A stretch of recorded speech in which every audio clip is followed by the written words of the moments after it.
নমস্কার দর্শক বন্ধুরা, প্যালেস স্পোর্টসে স্বাগত। আর আমি রয়েছি আজকে ইস্ট বেঙ্গলের অনুশীলনে। রাজারহাটে চলছে ইস্ট বেঙ্গলের অনুশীলন। আগামী 10 তারিখ নর্থ ইস্টের বিরুদ্ধে খেলতে নামবে ইস্ট বেঙ্গল। তার আগে ছুটিও অনুশীলন করছে ইস্ট বেঙ্গল দল।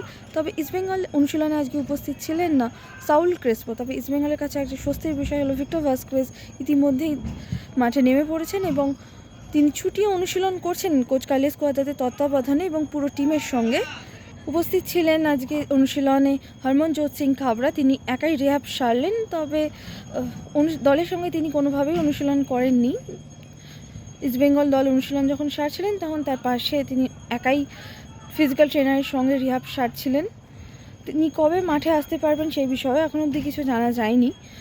ইতিমধ্যে আপনারা সবাই জানেন যে সাউল ক্রেসপো চোটের জন্য ছিটকে গেছেন। তিনিও যে কবে ফিরতে পারবেন সেই বিষয়েও কোচ কিছু নিশ্চিতভাবে জানাননি।